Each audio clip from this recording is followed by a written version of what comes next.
We're live.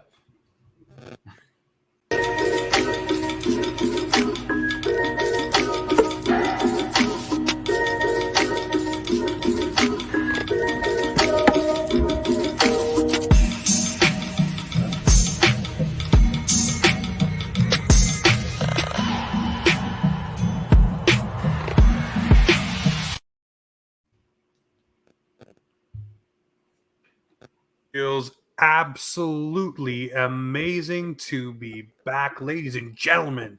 Offside is in your ears. It's been a little while. I know we've enjoyed our summers, but guess what? Myself, Dylan, and Pete, we're here to bless you with the hockey talk again this season, and we got a new home. We're on the Hockey Podcast Network. That's right, still brought to you by our friends as well over at Boxing Rock Brewing Co. Everything stays the same, but we're just with a great new partner for a host. And boys, I want to know, how have you been?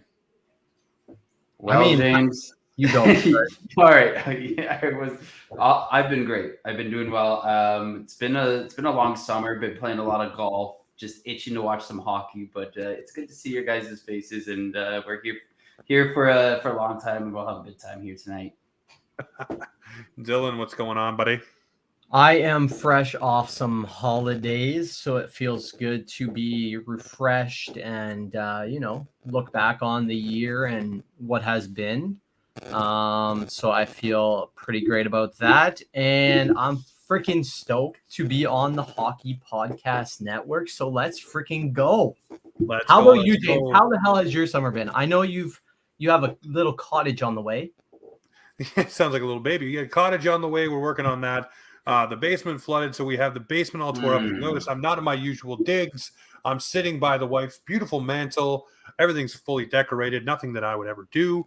But I'm sitting here. But, guys, I teased a big announcement. I mean, we love our Offside family, and we need a bigger family, I think, this season. And there's no better way to do that than introduce a new member to the Offside family. He's been on many, many times, but let's officially make him a member of Offside. It is none other than Mr. Clark Monroe. Jazz hands.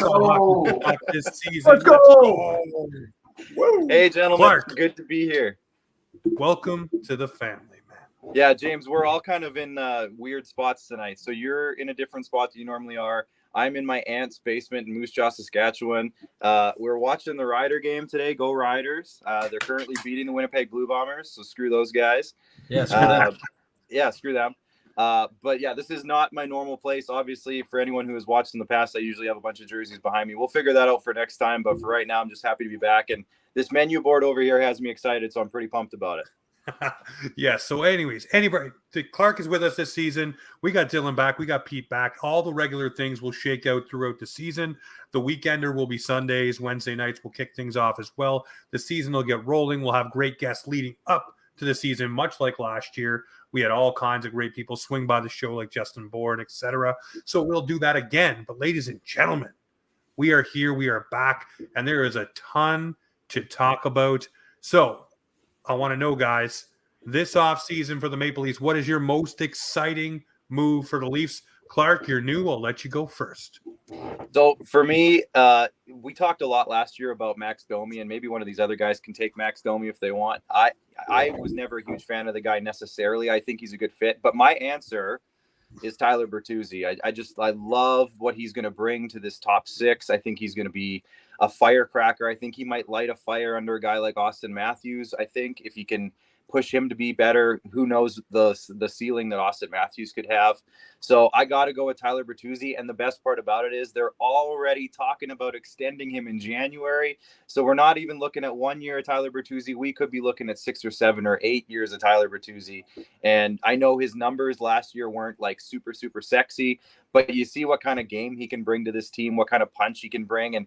And I was having a good conversation with my buddy Dylan here in Saskatchewan, not you, Dylan, another Dylan, about Nylander. And if you lose a guy like Nylander, but you retain a guy like Bertuzzi, for example, maybe you don't get the exact production on the numbers and stuff, but you get a guy like Tyler Bertuzzi who can bring so much more. Whereas if Willie's not producing numbers wise, maybe he doesn't bring as much to the table. But that's for down lower in the menu board over here. We'll talk about that later. But Tyler Bertuzzi, for me, I mean, there's been a few good signings this offseason, some under the radar, but I got to start with the Bertuzzi. I think it's a great signing for the team. All right. I want to go for Pete. What's going on? The Heat. What's the guys going to bring the thunder for you, man? I also love that Tyler Bertuzzi signing. Like, I mean, it's a good Michael Bunting replacement. He brings that piss and vinegar. He's just gonna piss off the other team. He's gonna probably play with Matthews on that top line, if not the second. So I'm really excited to see him. And we'll see how he does. Dylan, who's your guys? The Bertuzzi too. Are you gonna just like go for this love fest of Tyler Bertuzzi, or do you have somebody else in mind? No, of course there is some nostalgia pumped back in this freaking lineup with Mr. Domi. I watched him in London. It hurt watching him as a Hab for a little bit, but Ty's son, Max, is finally a Maple Leaf. I think you have his jersey now, James, if I'm not mistaken.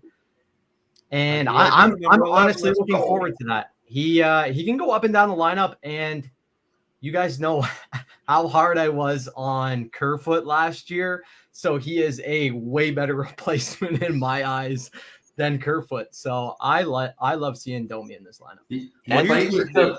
Didn't he play with Marner on the Knights at one point? He did. He did, yeah. So, here's the thing, too, with Domi, which is a great thing, like Bertuzzi, he wanted a long-term deal with the Maple Leafs as well. Obviously, at least waiting to see what the cap situation is. Guys, you missed the boat, though. The biggest signing this offseason. Martin Jones. Dude, it's Austin freaking Matthews. I was gonna say that, but I was like, Nah, not that big of a deal. The Leafs get their star guy for 5 more seasons total with 1 left on the deal. For me, that is a huge, tidy bit of work. It is 1 less cloud over the Maple Leafs this season. The Willie Nylander one we'll get to. Matthews we'll get to. But for me, that was a big deal because we all wanted that done before the season started, and we got it. It was a news dump basically for us, but it was very exciting nonetheless. So that one for me. And then I'll also say this. I like the fact that we signed John Klingberg. Clark, you've really brought up a few points throughout the summer of why that deal may be really beneficial for the Maple Leafs. Is he a defensive black hole? 100%. There's no doubts about that. So you got to pair him with someone. But will he transition the puck well out of your zone? Will he carry the puck well? Yes. Will he be an a la Morgan Riley? Yes. Will he help your power play, which is the Leafs did not have much scoring from the back end, as you again pointed out, my friend. So that to me may be a underrated heralded signing by Brad Treliving, just for the sake the offense from the back end was not there. And listen, I know a lot of people are going to come after me and say, hey, listen, why are you siding on Klingberg? Why are you so excited? I'm not sunshine and rainbows, but I will try to figure out what each piece that's been signed will do for this roster, opposed to just tearing it down, which is the easy way to do anything when it comes to the Maple Leafs. And you guys should know me by now. I won't tear anything down, just try to figure it out myself. That's what we do. But what do you guys think of Treliving? I want to know. Let's go around the table here. Dylan, you can kick her off. Treliving so far. He's come in. He's talked to Austin Matthews. We all think there was a little birdie in the ear there, getting Ryan Reeves signed as something Austin Matthews wanted to keep the flies off. I do believe that conversation happened. He's talked to Keefe. He's done all these different things. He's went out and bolstered the piss and vinegar side of the roster, but didn't just do it with knuckle draggers. He's got guys who can play up and down your lineup and bring elements we didn't have, as well as putting the puck in the net and replacing the guys that went out the door. So, Dylan, what do you think of Treliving so far? And really for you, what has been his stamp this summer that you said, okay, that is a move we usually wouldn't see from Kyle Dubas?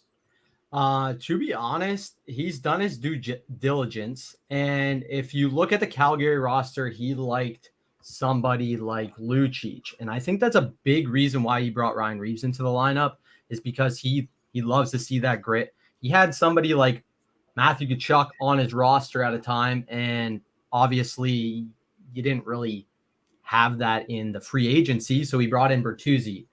I would say Bertuzzi is like a Tkachuk light, though. He is, but he doesn't have the points, I guess, is what I more or less mean. Well, listen, a couple seasons ago, he racked up them goals. I'll tell you that much. Yeah, for sure. But I think an under the radar little signing was Mr. Shane Doan. I think that had a big factor in signing Austin Matthews. Austin looks up to Donor a lot. He was one of his childhood guys that he watched as he was at Coyotes games all the time. I honestly think Brad is doing everything right, and I truly think he doesn't want the things that happen in Calgary to duplicate here in Toronto. So he's trying to make sure that his steps are in play so that the guys that need to get signed are signed and re-signed, get re-signed. So obviously the biggest thing on the table is Nylander, and I know we've all heard the talk from the little clip of Elliot Freeman, little interview there. I think Nylander's agent knows what he's doing. He dealt with I do believe Goudreau, so I think they know what they're doing, and Treliving knows what he wants to do. So if it doesn't get done, it doesn't get done. I think that Austin Matthews was the biggest thing that I was concerned about because I love the guy to death. Brad's just doing everything one at a time. He's just checking his little list, and I think bringing in Donor was something that I don't think Kyle Dubas was going to do. I agree with you. Fully agree with you. Clark, what do you think of Treliving so far? Yeah, something Dylan said kind of struck me as something I was going to maybe kind of get to as well. Like, he basically, when he got in here, he said kind of how he viewed this team and what he thought they needed. And to me, he's been checking off those boxes, but on his own timeline. He's not rushing to do it. He's not making knee-jerk reactions. He's taking the time. It sounds like he's talking to the players. It sounds like in his press conference about Sheldon Keefe, and we'll wait on the whole Sheldon Keefe thing. But it sounds like he's been talking to Sheldon Keefe every day. Sheldon, what do you need? What do we need for this team to get to the next level that you want to take these guys to? And it seems like he's really taking a collaborative approach to this rather than just coming in and trying to slap a bunch of his own things on it. And maybe he is with the guys like Ryan Reeves or Simone Benoit, who I think was on his list, who's a guy who can be a kind of a rugged seventh defenseman type of guy, or guys like that. Maybe he is putting his own little stamp on this team. But at the same time, I think he's making really calculated approaches. He's not signing too many things that are long-term outside of, well, if you count Reeves 3 years as long-term, but he's not making any decisions that are going to hurt this team for 8 years down the road or 7 years down the road. Like a David Clarkson, for example, he's coming in and he's taking 1 year at a time. Let's tinker with this team. Let's see what this team's going to be like, and then we'll keep going from there, and we'll keep building on it from there. So I've actually quite liked his approach because he hasn't made any super long-term commitments outside of Austin, and he's putting the priorities of this team first rather than trying to just make a splash. And if I can look at it in the other spectrum as well, it's not on the board, so I'm gonna bring it up now. Kyle Dubas in Pittsburgh, and we don't need to make this a Pittsburgh show right now because there's a lot to get to, but I wonder how much, like, you see the moves that he's made. I wonder how much that whole autonomy thing that he was looking for that we talked about in the last time I think we had a show, or at least that I was on, how much of that was he wanted to make a Karlsson move and ownership said, no, that's not smart. And they didn't want him to do it. And some of the moves that didn't happen for the Leafs this summer because of the management change is what I'm trying to get at, is I wonder, would Ryan Reeves be here? Would a Bertuzzi even be here? Would a Domi even be here? Would Klingberg have been the right fit for what Dubas was trying to do? Maybe he would have, maybe he wouldn't. So there's a lot of moves this offseason that I wonder how much are Treliving and how much are some of the past regime as well, just kind of putting, hey, we were looking at this guy before. What do you think? Should we bring him in? But overall, I really don't mind how Treliving's handled this summer because I think he's taken the slow approach. He didn't try to make this huge splashy move where you bring in a Taylor Hall for 7 years or something just to say he put a stamp on something, something like that. And he's made these little small calculated moves that he believes this team needed. And I really appreciate that about his summer so far. Pete, Treliving, thoughts, go. I like him. He's I like the signings he's done. You guys nailed it right on the head. I love the Shane Doan signing. That was really interesting. I know Matthews and Nyes both have some connection with him, which is, I feel is necessary. We need that veteran presence in the organization. Doesn't hurt to have him. But again, I do like the signings he's made. The Ryan Reeves is I mean, I guess you can bury. Everyone says you can bury the contract if you need to on the 3-year term. But see, he's also got he's a pretty funny guy. Like, I like his personality. He seems to come off as like I don't know, pretty witty. Has jokes here and there, but so far so good. I like what I see, and we'll just wait and see how he manages his team. For me, Brad Treliving tried to do one thing. He did try to get Milan Lucic. As you've seen, Lucic said he just couldn't see himself as a Maple Leaf. So obviously Ryan Reeves was a backup plan. So I fully believe that there was a conversation that Austin Matthews said, hey, I need someone. So he's already listening to the players here of what the team needs, trying to make sure that the right adjustments are made, not signing long-term deals, not knowing what the cap is going to be, but also not putting himself in any corners either, because if Bertuzzi doesn't work out, then you're not locked in. If Domi doesn't work out, you're not locked in. If they do work out, hey, January 1st is just a few months away now. So if they're blowing the doors off, you can work out a deal. And the Nylander thing, I really feel like it will be done before camp starts with Treliving, and we'll get there. We're very close to talking about it. But for me, Treliving's done everything every Leaf fan could have asked for. He's taken a measured approach. He's looked at Sheldon Keefe and said, okay, we're going to keep you. We're not going to make you a lame duck coach. We'll give you a couple of years, and we'll see what happens. You can still fire the guy, but it just tells me there wasn't someone they were ready to jump at to replace Sheldon Keefe.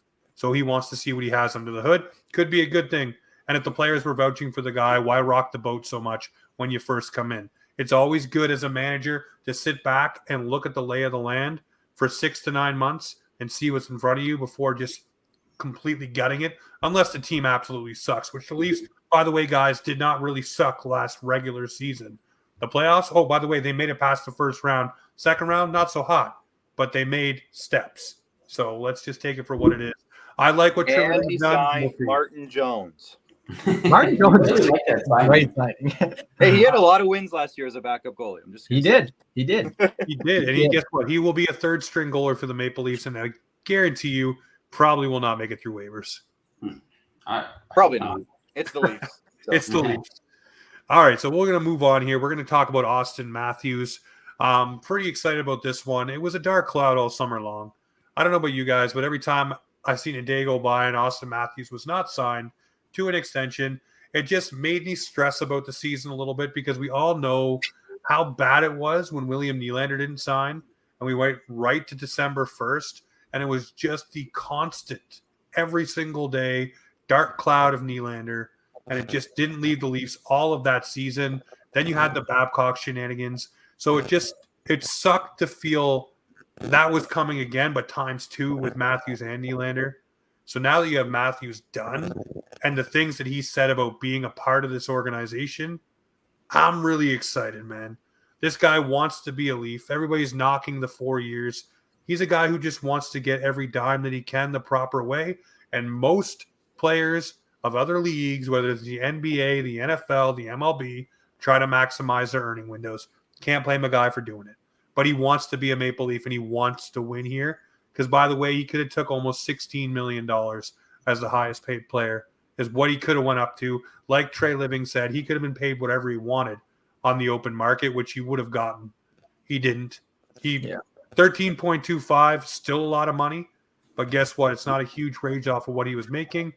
So, I don't know. I'm fine with it, especially with the cap going up probably $4 or $5 million each of the next subsequent, 5 to 6 years. So, I'm in.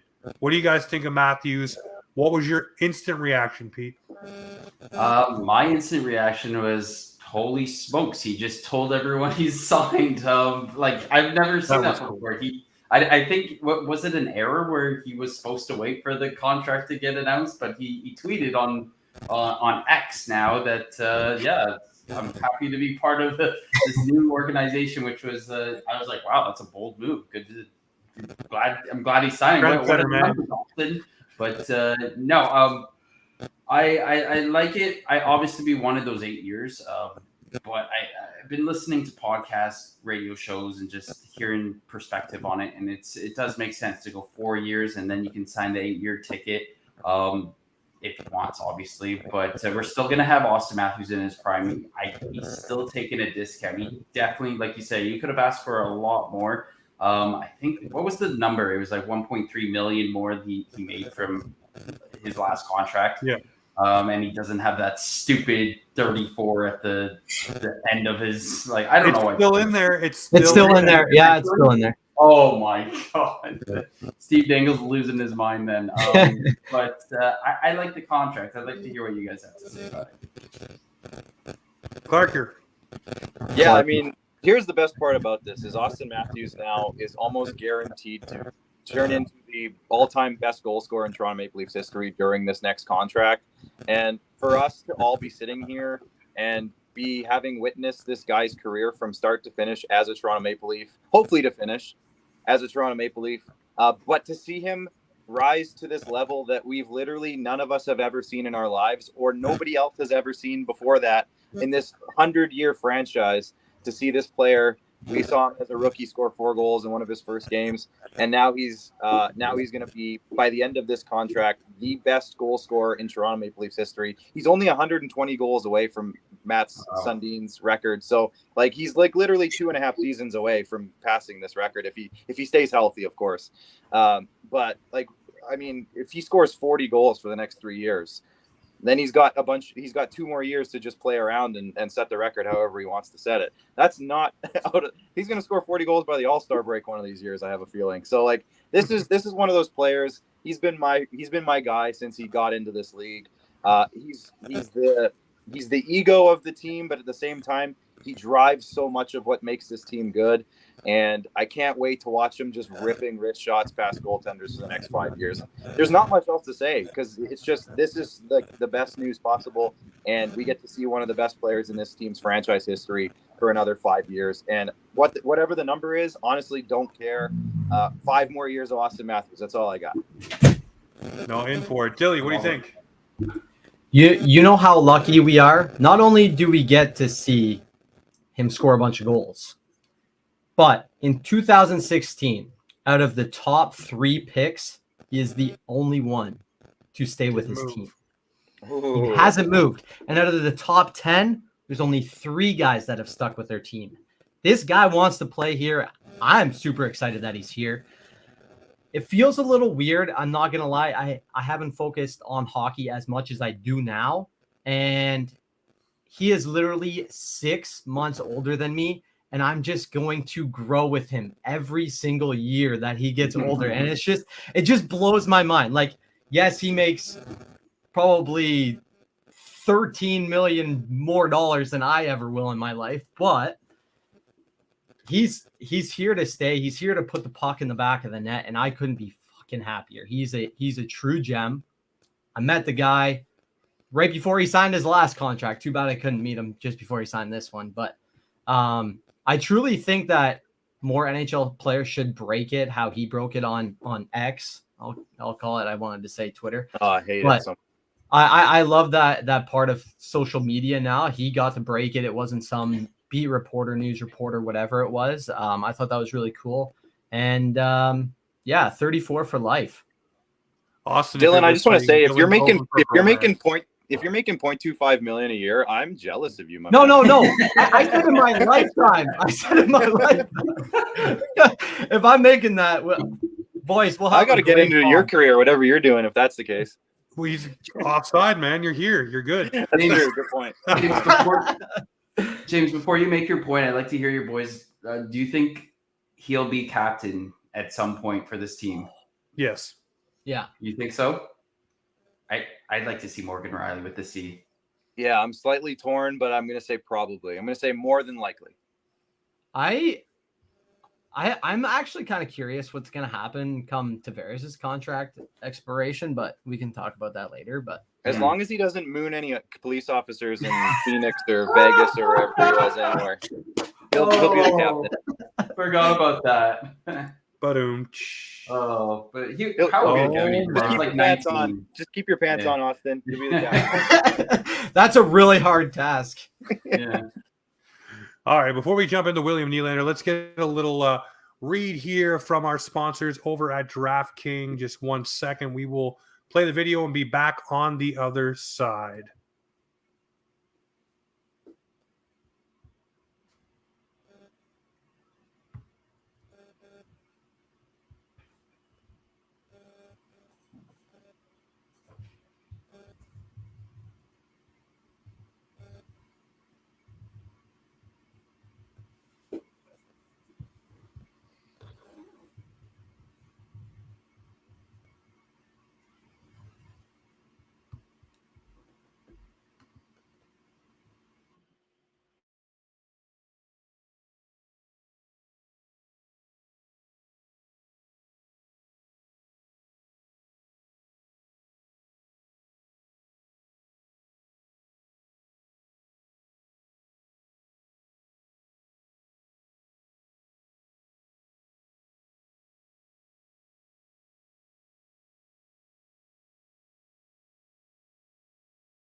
Well, hopefully the volume kicks in on the other side. Not sure if that's going to work or not. The good old StreamYard, hey, it's the first one. We're working out the kinks.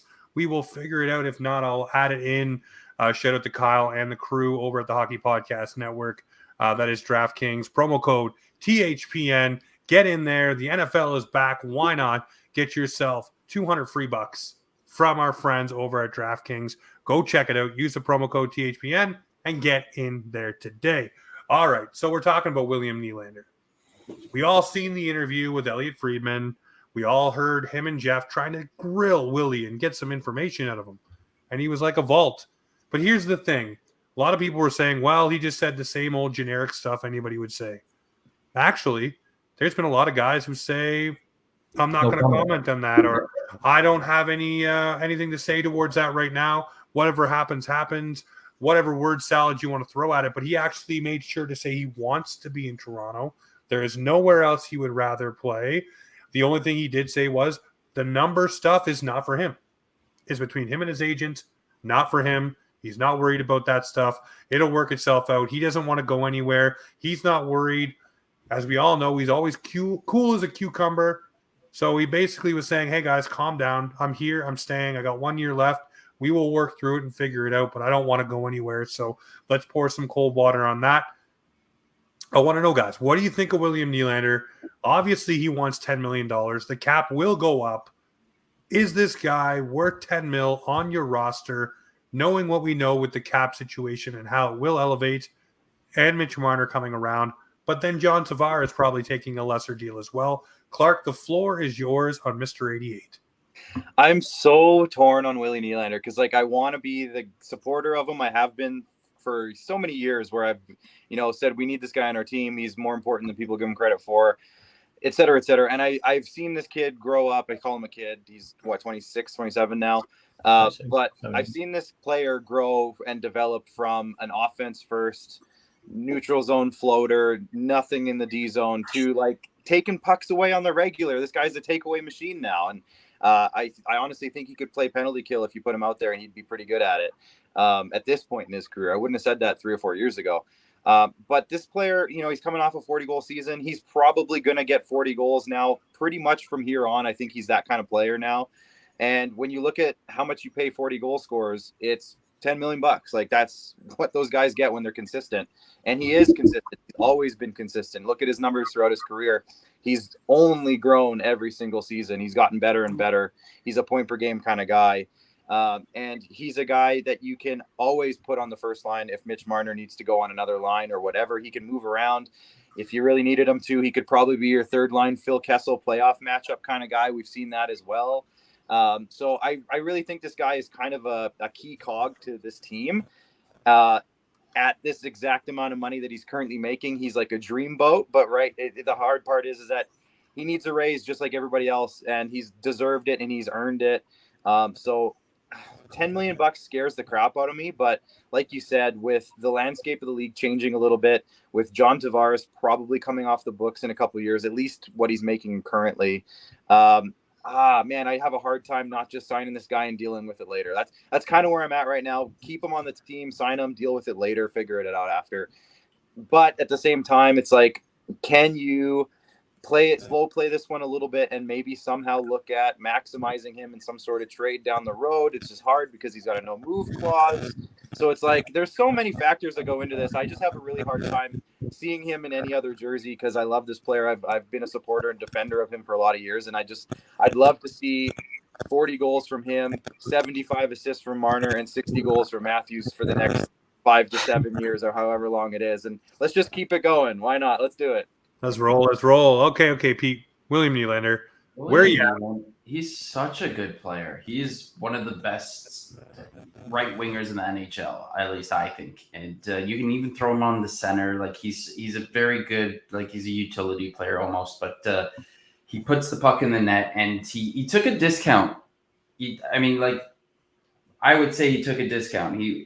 So for him to take another discount is a hard ask, and I completely understand why he's asking for what he's asking for.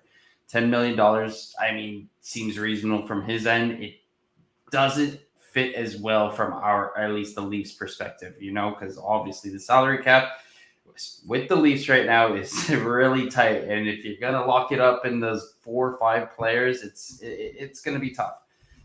But he's a damn good player, and I want to see him on this team. And if we can't make it work, you got to at least get some assets back. You got to trade him. I don't think Brad is going to let him walk after what happened I don't think Brad's going to let him walk after what happened in Calgary here, but I hope he stays. I just hope he does, man, because he is a good player, and he definitely deserves to get paid.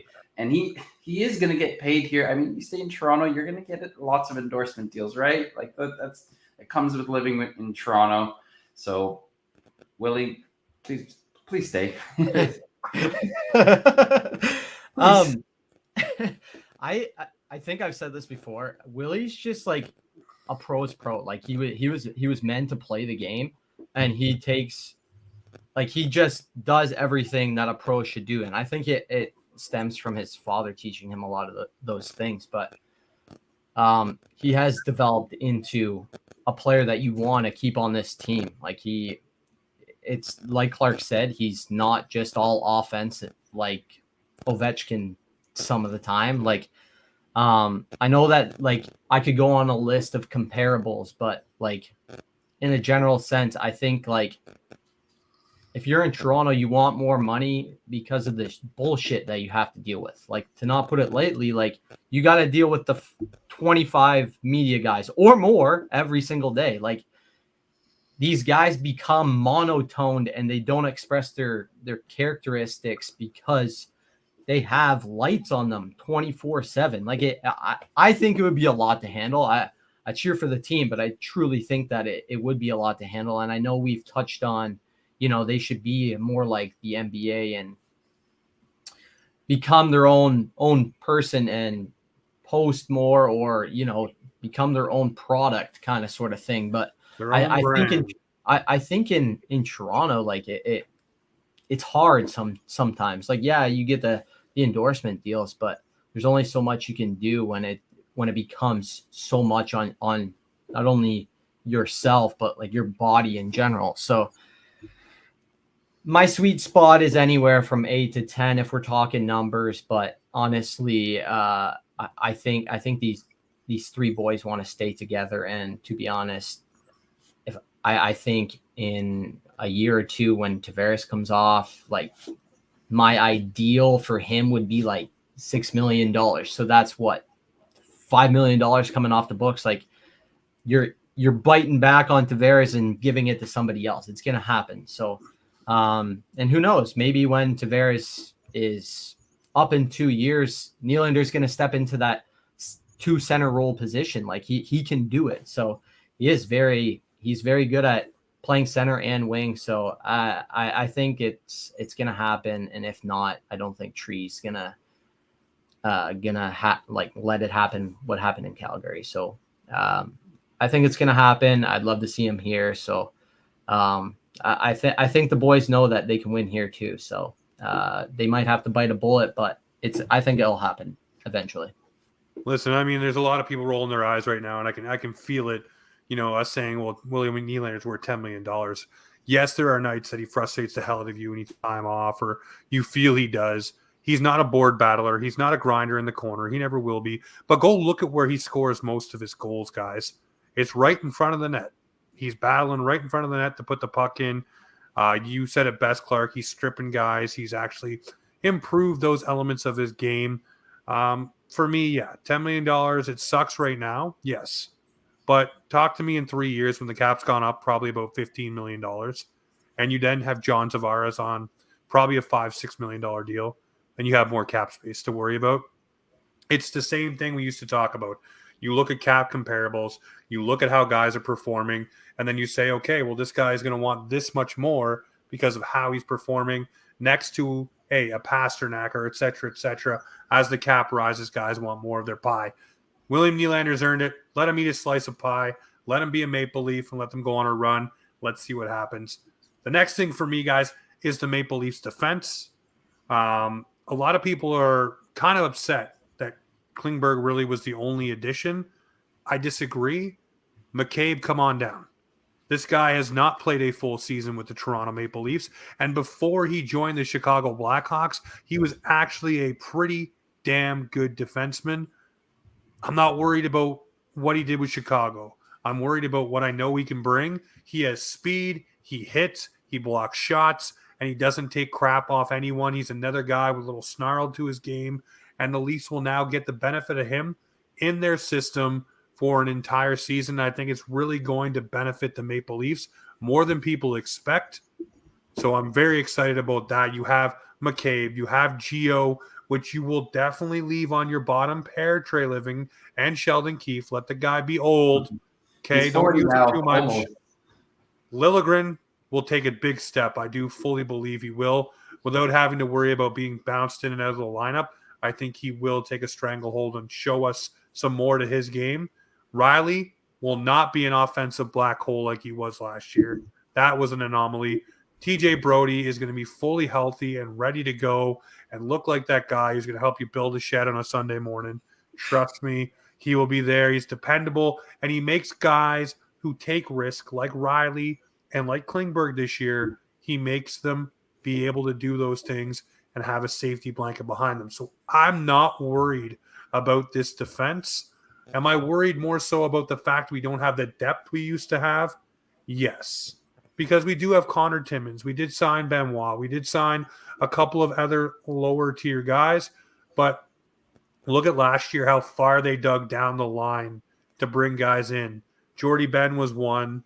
You look at Mac Hollowell, you have Kiwi Halme, you go down. Some of those guys aren't here anymore. So that kind of depth isn't there. But I do believe this Maple Leafs team with the D that will start on opening night will be all right. And trust me, trade deadline, yes, they will bolster it up. Come on now. They'll give Giordano some time to rest down that stretch. But just enjoy what's there. You haven't seen McCabe for a full season. You saw a snapshot. This guy will bring something the Leafs have not had, and you will get it from opening night forward, and I'm excited. But, Petey, I want to hear, are you worried about the D? What are your thoughts? Spill it, and we'll go around the table. Jump in when Pete's done. Yeah, I mean, McCabe didn't leave the best taste in our mouths from the time he was here. I think he's gonna fit in very nicely this year. You can throw in TJ Brody. I think, again, TJ Brody, he had a rough playoffs this year. I think he'll figure it out. Liljegren's only getting better. But if we look at the defense numbers last year, I think they were average. I think it wasn't terrible. I mean, we did have good depth. It might not be as good as this year. I mean, last year obviously better. This year's, I don't know, maybe looking a little bit lackluster. But I think like you said at the trade deadline, they're gonna figure out, they're gonna get some big pieces here. Gio's getting a year older. He's, like I said, he's 40. So I mean, I'd like to see another move if we can. I don't know how we do that, but defense I think is it's serviceable right now. Go ahead, Clarky. Yeah, so for me, James, you nailed it. Like with Jake McCabe, I mean, I was a big proponent of him coming over before he signed his deal in Chicago. Even I wanted him as a Maple Leaf back then. And if you look at his JFresh chart, I just saw it either yesterday or today. I can't remember what day it was, but he was a 94, 96% defenseman when he was in Buffalo. Like, this guy is a solid defenseman. And he was just put into a situation in Chicago that nobody did well in outside of Max Domi. And now they're both Maple Leafs, which is great. But when you look at this group, I think this is one of the better. Now, I'm not saying it's the best in the league. I'm just saying from a team perspective, it's one of the better groups of at least 6 guys that they've had coming into a season at this point in the summer in the last, probably in Austin Matthews' tenure as a Maple Leaf. You got everybody who's been here has been here now for a few years outside of Klingberg, I guess, more or less. But pretty much the whole crew coming back knows what their role is going to be. And you got TJ Brody, and I think Timothy Liljegren and TJ Brody are going to be the 2 X factors on this lineup, because the way I look at it and the way I'm listening to Brad Treliving talk about Sheldon Keefe, if you listen to his conference about giving him the extension, he's cerebral, he's strategic, he's thinking of ways to maximize guys. All these things were getting thrown out in the press conference by Brad Treliving. And to me, I'm looking at Timothy Liljegren and TJ Brody as those guys. If you saw last year, Sheldon Keefe tried to maximize defensemen in certain situations. I think Timothy Liljegren is probably going to play a lot with Morgan Rielly this year, but they're going to switch him off in situations. The way I look at it, I think TJ Brody and Timothy Liljegren are going to switch off depending on offensive or defensive zone starts. So then all of a sudden you got McCabe and Klingberg coming at you as a second pair. And I think they're very, very balanced. And I think, Dylan, I think it was you when we signed Klingberg who said, well, we've already got a lot of offensive defensemen. And I said, I just looked at our lines, and I think it now complements every defensive guy with an offensive guy. And I didn't look at the roster. No, fully, but I think it was you who, I just remember you saying, I think we have a lot of offensive defensemen, or maybe it was on Twitter, but there was a narrative out there when they signed Klingberg. Well, they already have a lot of skill guys. It's like, do they though? Like, look at their numbers over the last few years. Outside of Morgan Rielly, nobody's putting up points on that blue line. Nobody. So you get a guy like Klingberg. Like even when Tyson Barrie was a Maple Leaf, he barely put up. I mean, he had a decent year, I guess, but it wasn't necessarily anywhere close to what everyone wanted him to do. Klingberg, it wasn't until Sheldon Keefe put him in the right position that he started scoring points. Yes, exactly. And Klingberg has a chance to come in here and not just give them an element they don't have, but I think bring them a little bit more punch from back there. And if you can get a 40 to 50 point guy out of him, even if that's all you get out of Klingberg, I think what he does is he spreads out the defense a little bit more, and they can't just target Morgan Rielly as the only offensive guy who's moving the puck at all back there. And if you can start maximizing Timothy Liljegren's offensive skills, which we know he hasn't quite shown it yet. And you can maximize another guy, like put Giordano and Brody together again. If you can imagine that, back to the Flames days when Treliving was their general manager, and you put them back together as that third pair shutdown in special situations, and you can maximize them that way. That's the way I'm thinking this defensive group is going to get used this year. Not necessarily a set in stone pairings every single night. I think they're going to move them around depending on situations just to maximize these guys. And I think it's one of the better balanced groups, like I said, not in the league, but just in terms of the Maple Leafs in September of any year since Austin Matthews has been in the league. I like this group in terms of balance. I think they have more depth, James, than maybe you're giving them credit for. And again, watch for the PTOs. There's going to be some guys. Ben was a PTO, or Jamie Benn. That'd be nice. Jordy Ben was a PTO until he signed a contract. So I say look for the veteran PTOs. There's probably going to be a couple guys who pop in here.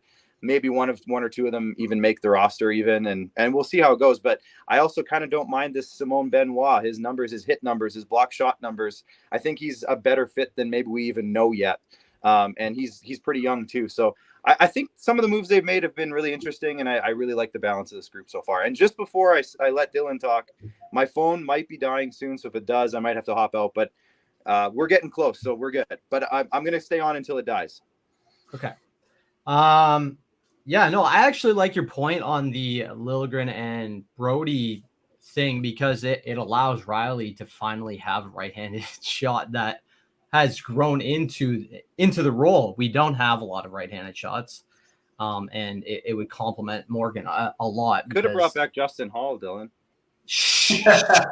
not at what we paid that man. At what I'm gonna miss serving up some 5-minute muffins all season long. Though. I'm sad about that.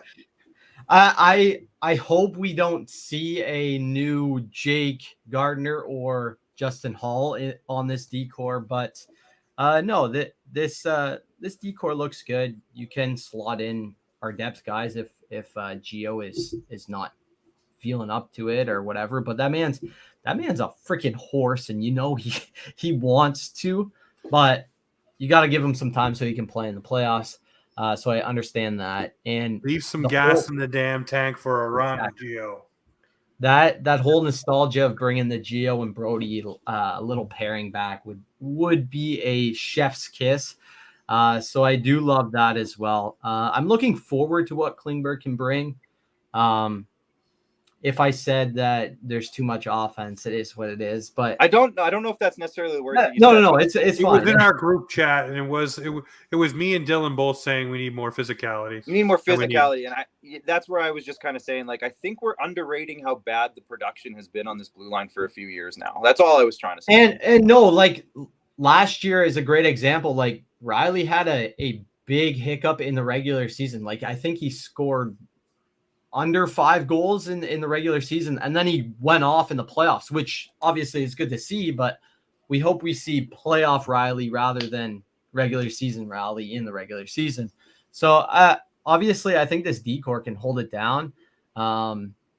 These guys know how to block shots. So ultimately that's all it comes down to when it comes playoff time, and trade deadline will come, and we'll put through depth guys after depth guys to come in. So that's also good.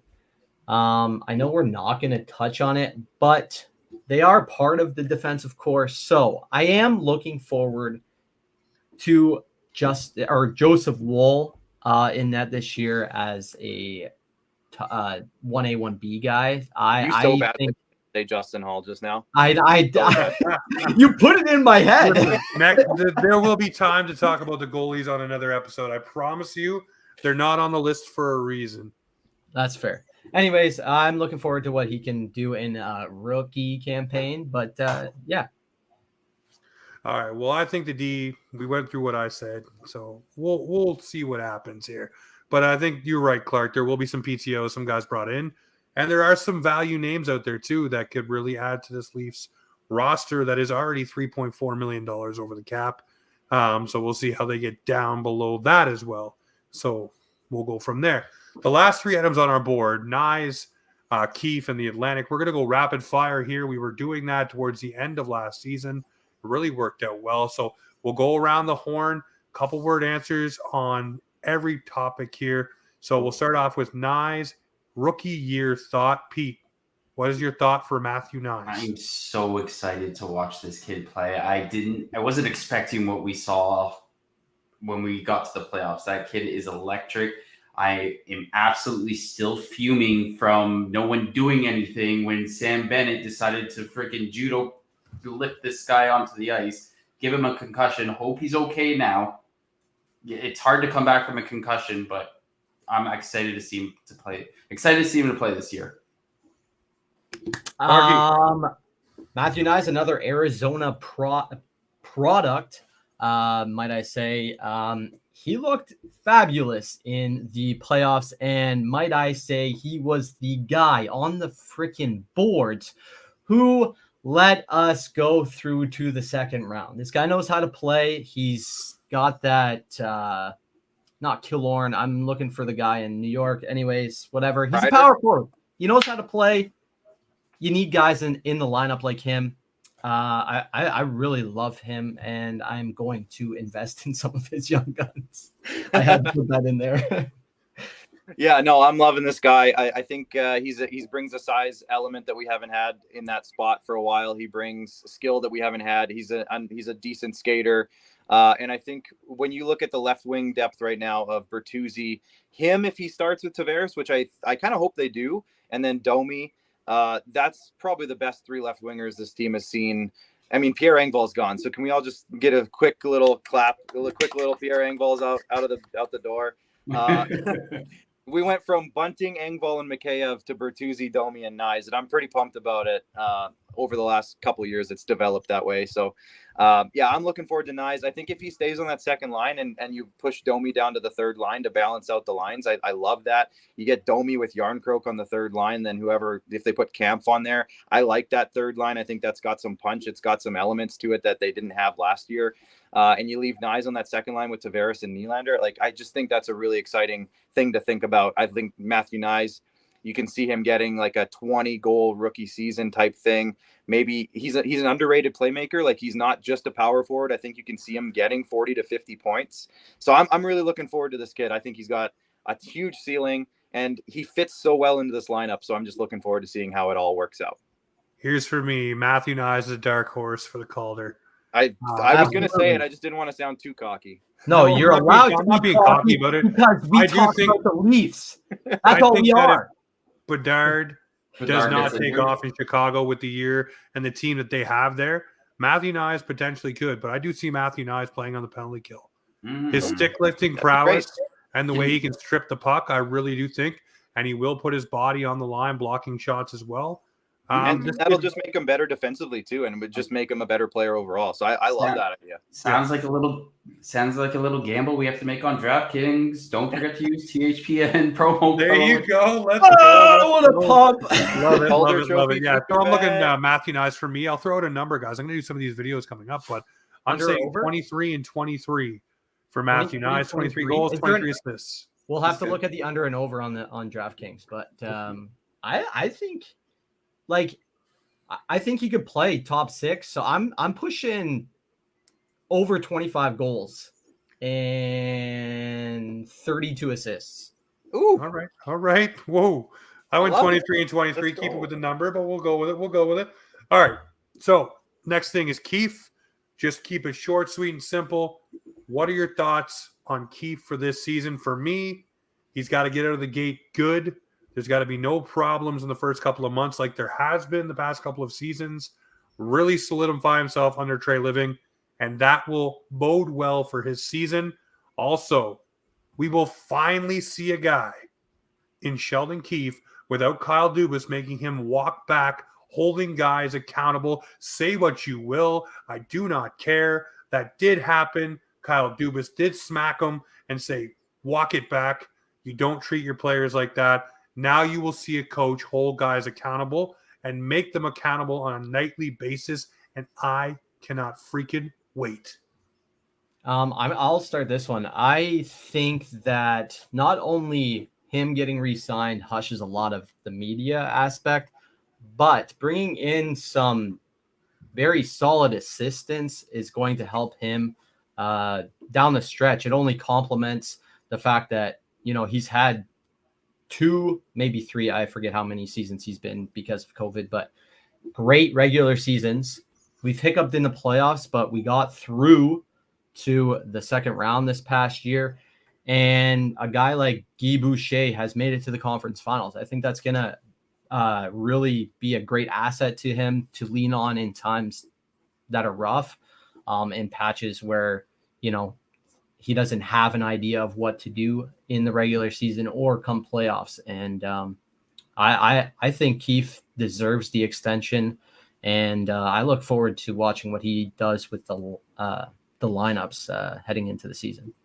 I'll go next, Pete, just because I think my phone's going to die in like 20 seconds here. But I just think the biggest thing for Sheldon Keefe is is getting rid of that distraction and that narrative that he's only got 1 year left on his deal and that he's this lame duck coach and the team doesn't respect him enough to give him an extension. The players don't respect it. Like, just get rid of all of that now. Give him 2 years. I love it. It gives him a 3-year window to kind of prove himself. And if he doesn't prove himself, again, what I said earlier about the players, Brad Treliving's not locking himself into 5 or 6 years. And even if he did, it's the coach. Who cares? They can pay him out anyways. They just did it with Babcock. They don't care about the coach salaries whatsoever in that organization. So Yeah. I think giving him that, getting rid of the distractions and just giving a sense of stability and a bit of certainty to any franchise in the NHL is always better than having that uncertainty or having that instability of not knowing what's going to happen next year, especially when you got guys who have been around for a little while, who have contracts coming up, the William Nylanders of the world, et cetera, et cetera. If you can just calm those guys down a little bit and say, here's our direction. What do you think? You've been good before, so you probably still be good. Like, just getting rid of that confusion and putting out a direction just to show your players that you're going in a direction is better than not having it and having the media after every single loss go, so what do you think? Is Sheldon Keefe, is your head coach on the hot seat? Just get rid of that now. Get him under contract. Show some stability. Show some direction, and go from there. That's where I see it, and I think that's a huge boost. I think those are great points, Clark. I mean, from the playoff performances, I was just like, he's being outcoached. Why would we re-sign him? But like you make those great points, Clark. Get rid of that narrative that we're gonna keep him. Just, we don't need any negativity around the team. And obviously Brad he's talking to his players. Like, they're going to say, hey, we want him to stick around. And clearly they want Sheldon Keefe as their head coach. He wouldn't get an extension if that wasn't the case. So Sheldon Keefe, you're here to stay in Toronto, and I'm happy about it. No, we're fired up to have Kiefer, man. I want to see him without Kyle Dubas, like I said, to lead this off. We'll see what happens if there's no shackles or if it's the same old stuff. And if it is the same old stuff, then we know what we have for a coach. And I think Treliving will say the same thing. He'll know what he finally has under the hood. And there'll probably be moves made. All right, the last thing is the Atlantic. There has been a couple of teams that have been just bullies for a long, long time in this division. The Boston Bruins and the Tampa Bay Lightning. Tell me I'm wrong, but both of those squads have seriously lost some depth. Bergeron, gone. Krejci, gone. Hall, gone. Orlov, gone. Those are all Bruins, James. Hold on. Then we'll go over to Tampa. I'm talking about Boston. Bertuzzi, gone. Up the road. Let's go. Up the road to Toronto. The other thing, though, for me is the Tampa Bay Lightning. You look at it, Alex Killorn's gone. You know, over the years, they've lost guys on that roster. Tyler Johnson gone. You look at all the different players. It used to be linchpins for them. It doesn't look the same anymore. And I'm sorry, that goofy-looking Nick Paul guy, I just don't like him. I'll never like him. He looks like some sort of cross donkey-looking thing. I'm sorry to say it, Nick Paul. If you ever want to come on and talk about it, we can. But that's just my thoughts on the guy. Go look at his picture on NHL 22 and tell me I am wrong. The picture they used in that video game, every time he scores a goal, it's the worst looking thing in the world. You know what else he did? You know what else he did that season, though, James? He ended the Leafs season that season. So that's why it really affects me. But anyways, Boston, I digress. Those two teams, they have regressed to me. Now you watch, they'll both go out and have barn burner seasons and look the best they've ever looked in their lives. Pavel Zacha for the Boston Bruins will score 150 goals and be the absolute number one center in the world. No, come on. The Leafs finally may actually win this division unless one of the Buffalo Sabres, Detroit, Ottawas take a step and just start stomping their Air Force Ones. And by the way, I'll make a bold point here, John. I know you're listening. Florida misses the playoffs this year. Woo! I agree. I think Florida misses. Clark, I don't know if you want to go first here because your phone's dying, but yeah. Give her. Oh my gosh! Now two people said Florida gonna miss the playoffs. Now I'm like questioning everything that is in my life's existence right now. I think the Leafs win it. I'm gonna say Tampa still finished second. It's still Tampa. They still have enough good players there that I think they'll find ways to replace the ones that have gone on to greener pastures. That's just what they do, and they're not dead yet. So we'll go with them. I don't know. Maybe I'm crazy. I still think Florida gets third. I mean, maybe I'm dead wrong here, and I hope I am because that'd be fun. I'm gonna say Detroit sneaks up and gets a fourth spot. I like kind of how Detroit's building their team. I know they're not. So I was a season early, Pete. Now Clark's with me from last year. I think they've made some additions. They got some young guys taking steps. I don't know. Stevie Yzerman for me is one of the best GMs ever, and I think he's just doing great things. Not every move is going to hit, but I just like kind of some of the things they've done. I think either Ottawa or Buffalo. I'm like really torn on Ottawa and Buffalo right now. I think they're like the same kind of team. I'm going to say probably Buffalo gets into that fourth or fifth spot, I guess, where I'm at. I'll say Ottawa gets sixth. I think I would love to see Boston get seventh, and then Montreal just nowhere near any of the other teams. There could be a big cluster, though, in the middle there with like Detroit to Boston, like 4 to 7. I think there's going to be a cluster. That's not much. There's not going to be much separation there. I think it's going to be like 3-3, and then Montreal is going to be like 50 feet below. But that's kind of how I'm looking at the Atlantic. Sorry, I want to swear. Like, did I miss a team? No, you didn't. It's buddy. such a hard division. Yeah, it is. You can go, Pete. I'm like thinking out loud because my thing is like with the playoff format, like I think the Atlantic is just every team is getting better this season. So you might run into the situation where a team has more points than a team in the Metro, and they don't make the playoffs because the Atlantic's holding up the other two wildcard spots. But I don't think Florida's going to make the playoffs. I don't think Bobrovsky is going to be playing as well as he did in the playoffs. They just squeaked in. Remember that. Like, barely made it. I don't think they're Spencer Knight's finally coming back. He's got to figure his game out again. They don't have Alex Lyon. If he does, I mean, they'll do well, I guess. I don't know. Chucky's out for a bit. Spencer Knight is. I guess what was it? Alex Lyon. He's okay. I guess. Alex Lyon's not there anymore. No? Okay. Well, I don't see them making the playoffs. I think Buffalo and Ottawa, I think they're going to be contenders this year. I think they'll be making that playoff push. I think they're both going to hold down a wild card spot. Maybe Detroit, like Clark said, they look good. They're getting better. I like Ville Husso as a goalie. Steve Yzerman as the GM is just making these unreal deals. I think he rinsed Ottawa for that DeBrincat trade. But, the Atlantic is going to be crazy this year. I honestly personally think Buffalo, Ottawa, and Detroit are like the same team right now. Yeah. Like they're all in the same boat, I think, right now. So I think one of those three teams could finish third in the Atlantic. Yeah. That's kind of what I was getting at. Like any of them could kind of take a big step. And like, I don't know. Boston too, man. Like I hope they finish last, but I every year think, all right, this is the year they're gonna be bad. Nope, I will say they still have great goaltending, and their blue line is still solid, even though it's not the same. It's still solid. This is why it's so hard. Now? Who's their top centerman? Is that JVR? It's Charlie Coyle. Pavel Zacha is their number one center. Yeah. I think it's Charlie Coyle. But anyway, Coyle? They signed 2 bottom 6 centers this offseason to kind of like replace the guys that were going up. But my problem here, like, I think it's going to be Toronto. As long as they don't win the Presidents, I'm happy. Tampa. You got Vasilevsky, and they have a solid decor. I do not see them losing. Third, this is kind of where it shakes up for me because I would agree on Florida. They lost a lot of their defensemen, if I'm not mistaken, and they're spread thin. I think Spencer Knight still has a lot of time to find his game. So I think that's why they're going to slip down. 3, I'm going to have to go.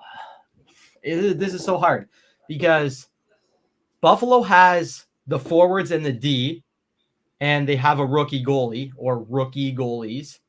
Then Ottawa, they have Korpisalo, who had a decent season last year, but their D-core sucks, and their forward group is not bad. Yeah. And then they might be able to outscore their problems, though, some nights.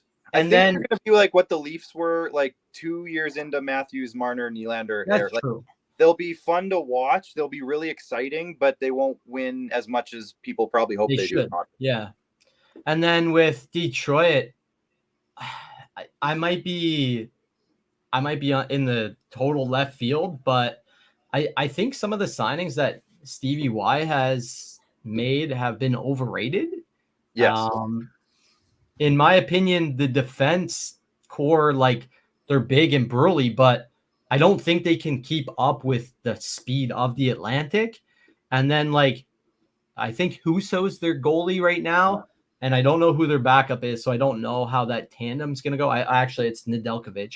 So Nedeljkovic has had a poor seasons in the past, so I don't know how that's going to go. And then, like, their top six, I think, is decent, but it's not competitive there. So I'm gonna go Buffalo 3. I think Devin Levi is gonna have like a season, and then I think I'm gonna go with Ottawa because of offense. Then I'll go Detroit. I'll go Boston, Florida, then Montreal. And by the way, just so you know, Detroit also has Alex Lyon as a goaltender as well. Oh, okay. I So still he did don't. switch over. I still don't see it. I'm sorry. That's just my opinion. Hey, listen, we'll see what shakes out. Ladies and gentlemen, it has been a long time coming for us, so I'll grace your screen. We will be doing what we did last year. Wednesday nights may not feature Dylan, as he is the working man. Oh, hold on. This Wednesday? Well, we'll take it day by day for Wednesdays for you. Yeah, because 1 week I'll be off, 1 week I'll be on for the next 2 months, and then after that I'll probably be on. I won't be on at all. Is what I mean. We will make it happen. Sundays will be the weekender with the whole crew every single time. But guys, we are back Wednesdays, Sundays in your ears, and you know what it is around here with the show. This is Offside Hockey Talk, where the Maple Leafs and hockey come to talk.